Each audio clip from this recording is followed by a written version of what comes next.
All right.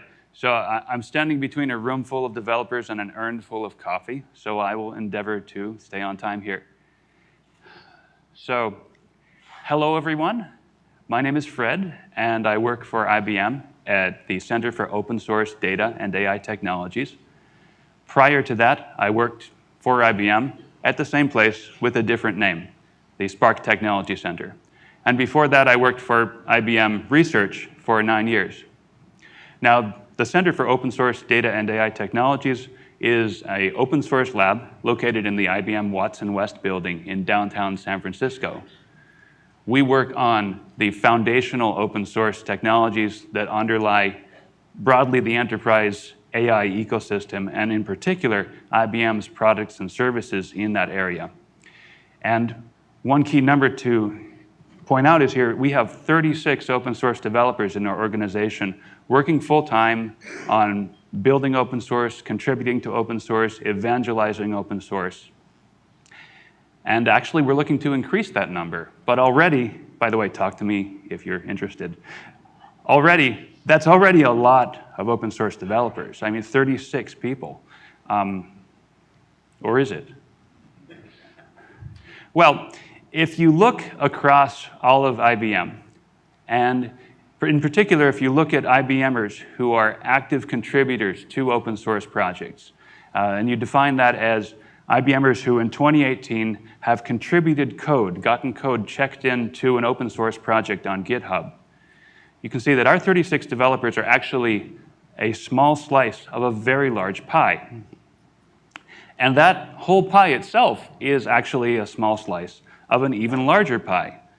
Within IBM, we have a program for certifying and training our developers who are going to be active consumers of open source in the products and services that they build. And in 2018, over 62,000 IBMers certified to be active users of open source. So you can see that IBM is really big in open source. We have a huge presence. And yet that fact is something of a, if you will, open secret. Now, why is that? Well, it's mostly because IBM builds open source for the enterprise. Not that one. Not that one. Not really any of these ones, actually. But, you know, the enterprise, right? It's one of those terms that in the software industry you hear bandied about quite a bit, but no one ever really bothers to sit down and explain what exactly is the enterprise. So in the interest of clarity, I'm going to put forth a definition, which I hope that you will find useful and memorable. An enterprise is an organization with an oddly specific mission for its size. So this is best illustrated with an example. Let's say that you're undertaking a major enterprise, like building the Space Shuttle Enterprise. For that task to succeed, you're going to need help of an enterprise, like NASA, the National Aeronautics and Space Administration, a 17,000-person government agency with the oddly specific mission of managing projects that involve, that involve launching large objects into space, balanced atop a pillar of flame. And if NASA needs to provide that pillar of flame, they're going to turn to another enterprise, like Aerojet Rocketdyne, formerly Rocketdyne, manufacturer of the Space Shuttle main engine. Rocketdyne is a 5,000-person corporation with the oddly specific mission of building motors that burn thousands of gallons of fuel every second. And once those large objects make their way into space, they're going to beam down many terabytes and terabytes of data. And to manage and analyze that data, you're going to need a whole host of other enterprises. Enterprises like OmniEarth, a 20-person startup, until they were acquired last year, with the oddly specific mission of managing and integrating the data that comes from satellites and aerial imagery with other data that's of a terrestrial origin. Now, in 2015, there was a major drought in the western United States, and OmniEarth worked with local water boards to identify different parcels of land that were good candidates for water saving. They did this by looking at satellite imagery automatically to classify different parcels. And to do this classification task, they needed to use machine learning. And for that machine learning, they turned to Watson Visual Recognition. Now, Watson Visual Recognition is a service on the IBM Cloud that provides an image recognition capability where customers can go in and quickly annotate, classify, and basically create deep learning-based models for doing common image recognition tasks. Another thing that Watson Visual Recognition is built on a whole lot of open source. Lots and lots of open source in there. So to summarize here, enterprises come in all shapes and sizes. They can be big, they can be small, they can be corporations, they can be government agencies, they can be nonprofits. But the one thing that enterprises all have in common is that oddly specific focus on a mission. Now, IBM builds products and services for enterprises, things like Watson Visual Recognition. And all of these solutions, particularly in the AI space, rely heavily on open source. And as part of consuming that open source, we also produce open source. We also give back heavily to these open source communities. So I've talked to you about 3 of the things that I want to cover today: IBM and open source and the enterprise. I'd like to squeeze in the time that we have remaining, the 4th one, AI, because that's what I work on a daily basis. That's what our 36 developers are working on all the time. And to talk about that, I think it's important to talk about what is unique about AI in the enterprise in particular. And those unique requirements, they stem from that focus that I talked about, that focus on an oddly specific mission. And that focus gives rise to 2 unique requirements for enterprise AI that I like to call consumability and scale. Let's talk first about consumability. This is something of an IBM term, but I think it's a very apt term here. So the story here is enterprises with that focus on their mission, they need to use a lot of tools to achieve that goal. And if they have to produce all of those tools, it will diffuse that focus. They won't be able to get to the goal. So every enterprise really needs to be able to consume a lot of the tools that they use to achieve their mission. And for that to happen, the tools need to be consumable. Here's a good example of this is the telephone. Right. Pretty much every enterprise uses the telephone. I know within IBM, we have a telephone in every single office. We use the telephone all the time to meet our own goals.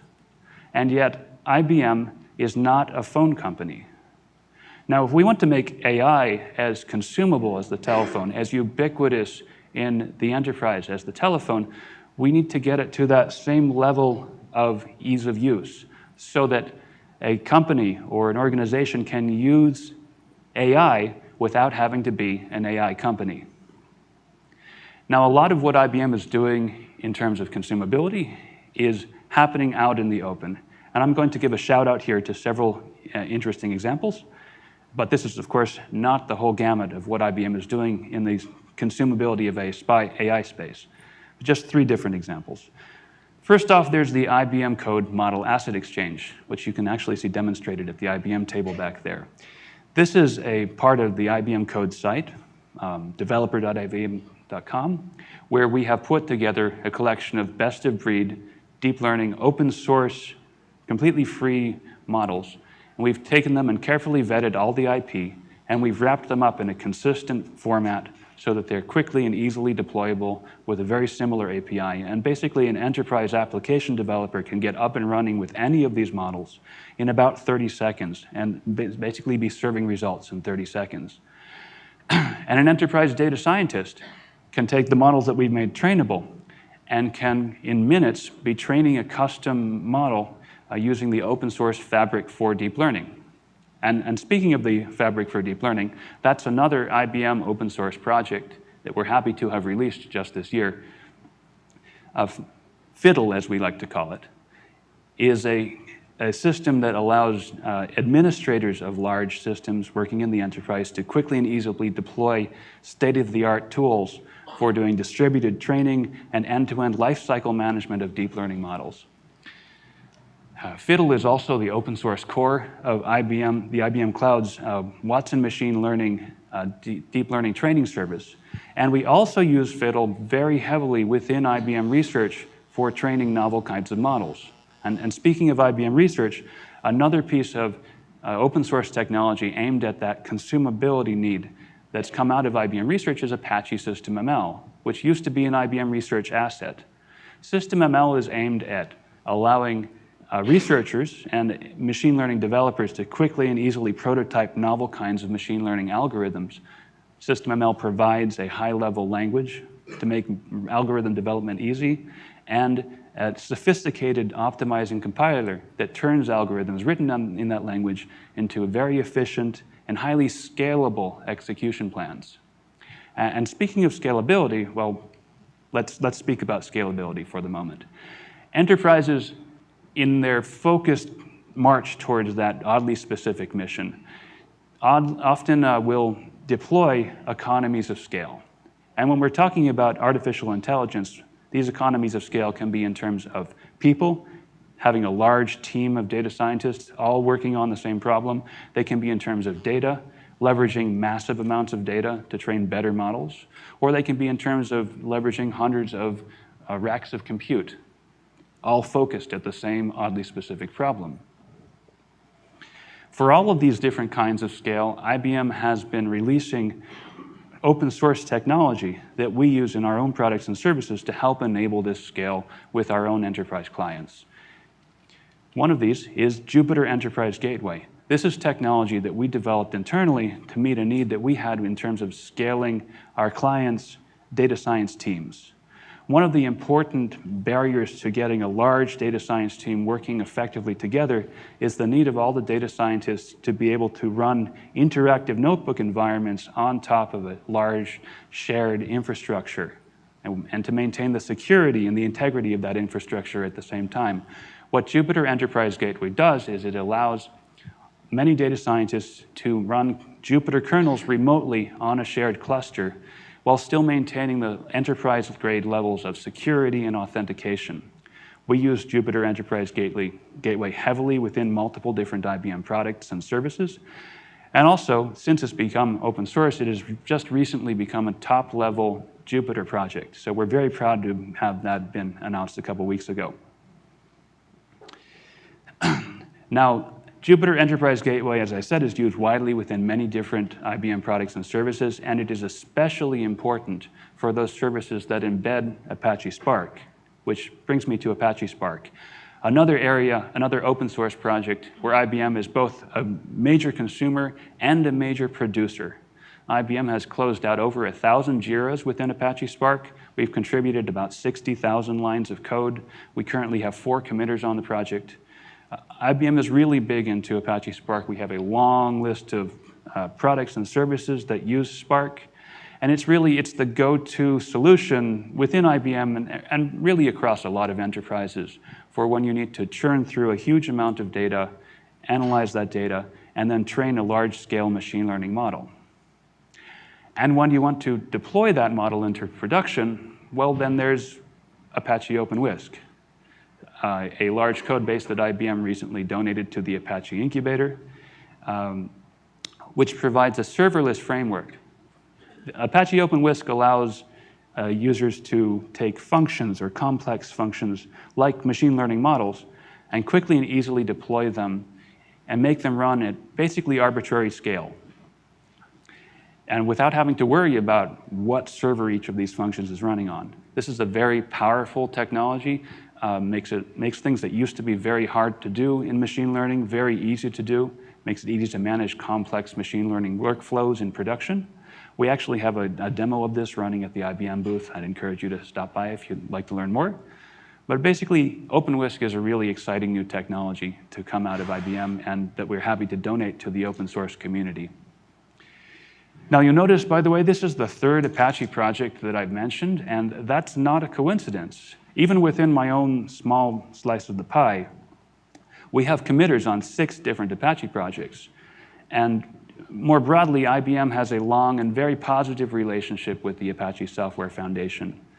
We, in addition to supporting Apache financially, we've contributed hundreds of thousands of lines of code to ASF. We employ dozens and dozens of Apache committers. We employ many PMC members. We employ one ASF president.